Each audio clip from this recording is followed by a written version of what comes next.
Hello everyone, my name is Katie and today we're going to be answering your Q&A questions from Christina's Instagram post, and it's going to be in regards to studying abroad in a foreign country.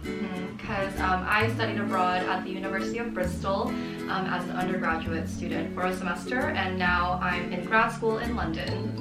And I studied abroad in Florence through my school for a year and also in London for the summer, and I'm currently interning this summer as well in London. Let's get started! Okay. So the first question is, as an intern, what's the best way to meet people? For me, I think the best way to meet people at your work is to voice your opinion and interest to the coworkers or supervisors. For example, I was a marketing intern, but I was interested in doing international marketing, and so I told one of the HR managers that I was close to sharing my interest in international marketing, and she told me, you should reach out to so-and-so, and so I emailed her and got to do an informational interview. Secondly, network, add people on LinkedIn, send them an email saying that you're interested, you would like to do a informational interview or grabbing coffee and doing little chit chats. Yeah, it's kind of like the same idea just wherever you are, you know, in terms of if you're interning or in school or working. It's just about being open and, you know, like you said, voicing your interests. The next question is, what are the things to know before moving into a new city for the first time? It sounds kind of obvious, but do some research on the culture because, I mean, we're going to talk about this later, I think, but in the UK and US, for example, there are some cultural differences just in how you interact with people and things like that.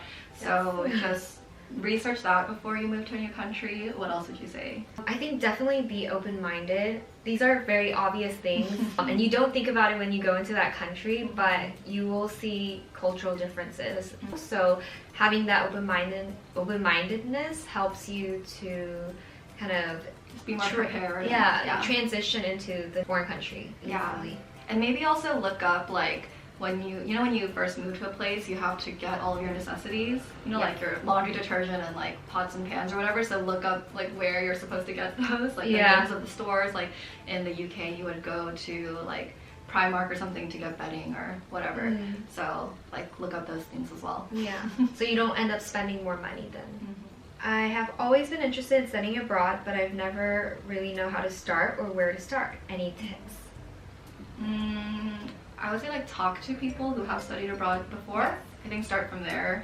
What else? Depending on if you are on a college campus that offers abroad programs, I think that would change how you would go about it. So for example, my university, we have a study abroad program and our campuses are in those foreign countries. So it's a little bit easier for us because we have the resources to ask.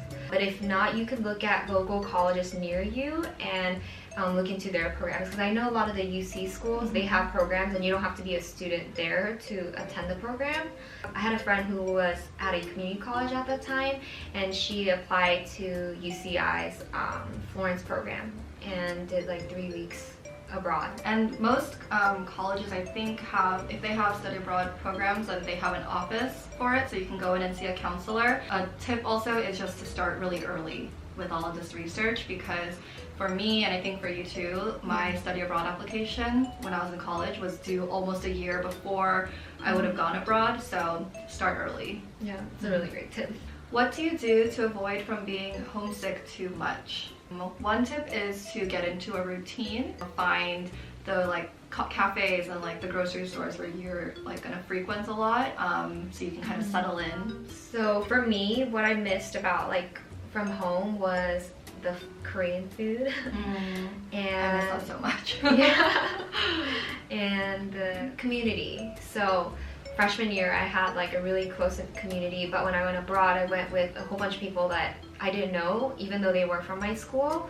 And so trying to get involved in the events that my school offered helped me to build community while I was in Florence. And then also like when I missed Korean food, I would like ask a friend in our program and we would go find a local Korean food, which was actually really hard to find. In Florence? There's Korean food? There's one. And it was overpriced. I do not recommend it. But if you really miss, eating the food that you used to eat back home, it's worth trying, and it helps you to kind of think about home. But And I think also when you're going on a study abroad program, a lot of them you're with like the other students, you know, you're like introduced to them at the beginning. So everyone's kind of in the same place and everyone is missing home and is away. So like you kind of also naturally will, you know, make friends and everything. So just be open to that. Is it easy to get a job as a foreigner? I know that not all companies offer working visas for foreigners. Yeah, and then there's actually another question asking about if you can do a part-time job even though you're not a citizen in the country you're in. And I'm currently working right now. I have a part-time job, so it's because I'm on a tier 4 visa, which is what you get in the UK if your program is 6 to 12 months or more. And that lets you work up to 20 hours a week. So that's what I have, but when I was studying abroad for just a semester, I was on a regular student visa for the UK, and that one doesn't even let you do volunteer work. Yeah, so it depends. So because if you're only studying abroad for a summer or a semester, you probably won't be able to work part-time or earn money. But if you're going for a full academic year, then you can probably get a part-time job. And yeah, I mean, the pay is going to vary for each one.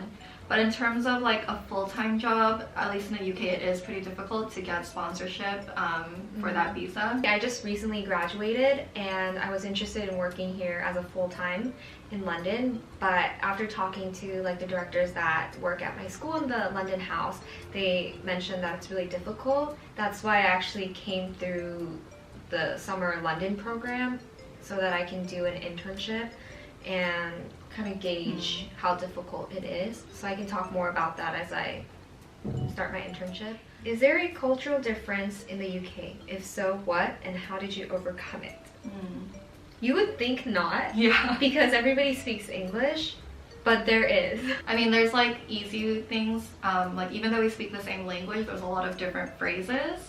So there's that you have to get used to, like saying toilet instead of restroom, or you can say the loo. Yeah, you can say loo. There's a bunch. Band-aids are not called band-aids here. They're called plasters. Like zucchinis are courgettes. Like it just goes on and on. They don't really have white sweet potatoes. Oh yeah, like the Asian sweet potatoes. It's the yams. They call those sweet potatoes here. I mean, we could go on. Yeah, so there's those differences. Another thing is we're both like second generation like Korean Americans, where we were like born and raised in America, you know?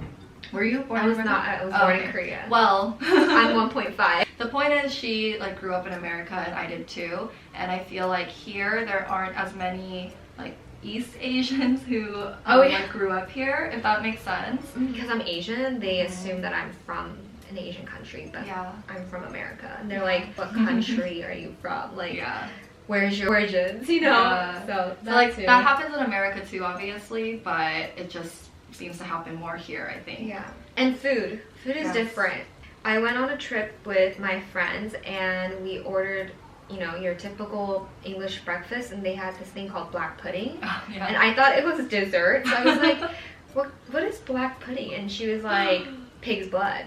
And I was like, and it's literally like a black pancake. Yeah, but we have that like in Korea, kind of, right? Yeah, we do. It tastes kind of like this Korean dish called sundae. Yeah. But for some reason, it didn't look very appealing to me for, I don't know, maybe because it was breakfast time. We got 2 similar questions in regards to, like, is there any challenges and how easy is it to settle when you first move into a new country? When I was in Florence, it was a little bit harder because there was that language barrier.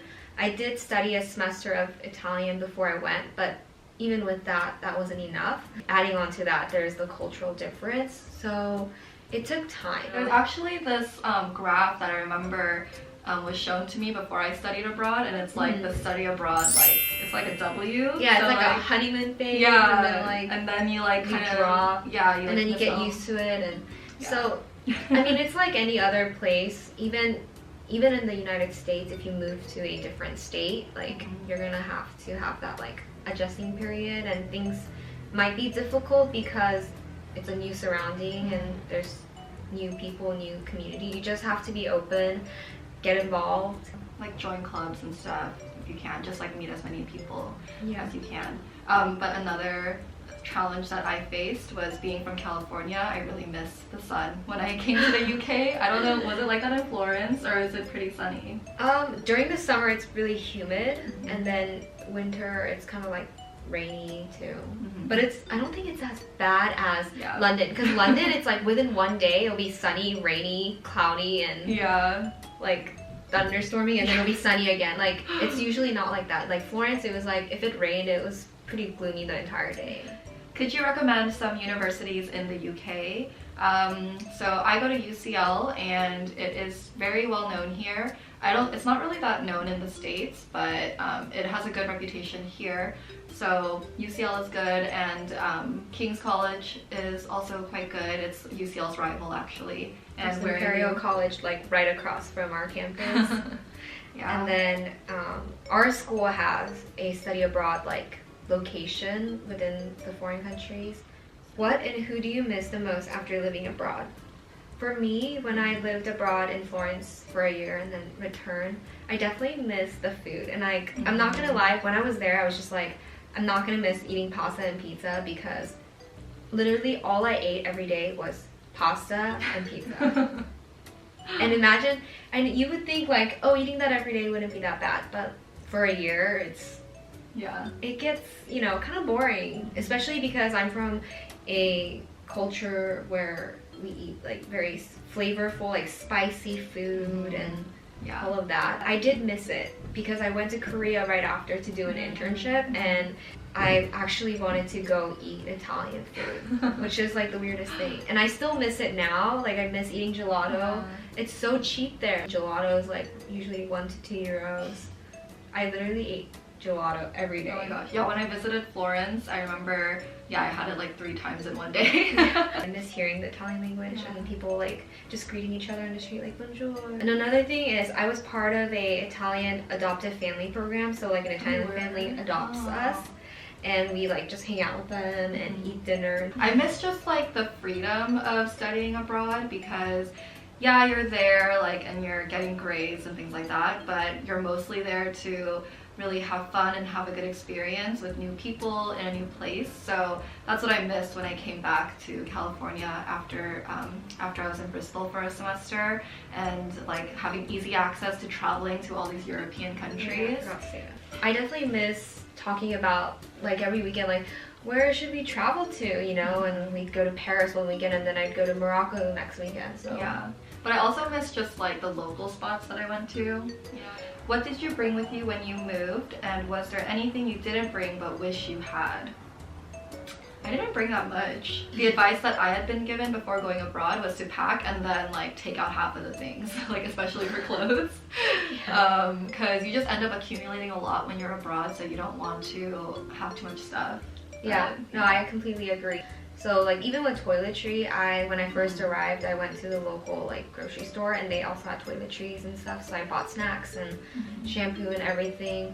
Just bring, if you're studying for like a long term, like a year, just bring seasonal clothes. Another thing is converters. You can get them here, I think. I don't know where exactly, but I just bought mine before just so that I can use it to charge my laptop, my phone. Oh, one thing that I always bring when I travel in general, not just for studying abroad, is a power strip. Because going along with that, because you can just have one converter and then have the power strip and plug everything in there. But other than that, like you can pretty much get anything you need. How did you balance studying and exploring, enjoying a foreign place? Our Florence program, we had classes Monday through Thursday, and then Friday to Sunday we had off. Because we had a consistent schedule, I just made sure to do most of my work throughout the week, and then made sure that I had the freedom. And if I didn't, I would like take my books or like study guides with me, and like on the train or the bus ride, I'll look over it. Also, I feel like in American universities and like American schools, I don't know if you feel the same way, but I always feel like you really learn how to cram really well. So I just use that skill a lot. How long does it take to get a student visa, and what was that process like? So for Florence and London, I think they were pretty similar in terms of like the time it took. About a month to 2 months. Yeah, well, so when I studied abroad, like during college, I think it only took a month or 2 months. But I think for my tier 4 visa for like right now, I think it took maybe a little bit longer. You have to go through a like application process online, and then you have to like print out this form, like this biometrics form. So you go to the place and get your finger scanned, and then you have to, once that is approved, you have to send that form to with your passport. with your passport to the local consulate. Once they approve it, they'll send it to you. But that waiting period takes a long time, and it really depends on like when you send it too. So I would give it a month to 2 months, if not a little longer. Yeah, well, including the waiting period, you might want longer. It's doable. It is a lot of work. Yeah. It's doable. Besides saving up for scholarships and grants, are there other ways / tips I could study abroad without worrying so much about finance? I don't know what other ways there are besides saving up scholarships, grants. Loans? I had to take out loans when I was abroad. Maybe like have a journal and sort through like what you want versus what you need, and just get what you need. And sometimes I would skip buying breakfast by saving breakfast foods that were left from our house, like apples and stuff, and take it with me while I traveled, so I didn't have to buy as much food when I was in another country. Just being frugal and like, you know, grocery shopping instead of going to restaurants. Did you apply to the university in London by itself separately, or did you apply through your school in the US? So when I studied abroad at University of Bristol as an undergraduate, I did it through my school. We have at the UC schools, it's called UC EAP, UC Education Abroad Program. So you just apply through that, but you select what country and all of that you want to do. There are other programs outside of the UC system that I could have gone through. What about for Florence? I applied through my school. So our school, we have campuses throughout the countries. And so basically during the beginning of the fall semester, our school like opens up applications and you can do your research and apply for them. And we apply, do an interview. They tell us whether we get accepted or not. That's how we do it. Did your parents oppose to you studying overseas versus at home? If so, how did you overcome it? Any tips on deciding which programs to do? How you weighed going to Britain over other countries? Okay, so in terms of parents opposing, my parents didn't oppose at all. They were very supportive. Were yours as well? Yes, they were supportive. Yeah, actually I think like I wanted to study abroad since I was in like middle school. I just knew. Yeah, and like my mom would always tell me, yeah, like go spend a year in like Spain or Italy or something, but I ended up choosing England. My parents were also very supportive, and I've always loved the arts, and they have always known that I wanted to go to Florence. But if your parents are, you know, not as open to it, maybe you can do a shorter program. So if you do like a summer program, like if you convince your parents that you're going to do something meaningful with your summer instead of just like chilling at home, there's nothing wrong with that, but maybe they will let you and you can save up throughout the year. And like show that you can, you know, go and And if they see that you do well, maybe they'll let you go for longer. And then for the second part, which was tips on deciding which programs to do in the country. I did arts in high school and I studied art history. And our program, they gave students free museum cards, so you can go to the museums without paying. The only like rule was that like we have to go to at least 3 museums per semester, which was really easy. Nice. Yeah. I chose England because I was an English major and I wanted to get some classes, like some of my major requirements done while I was abroad.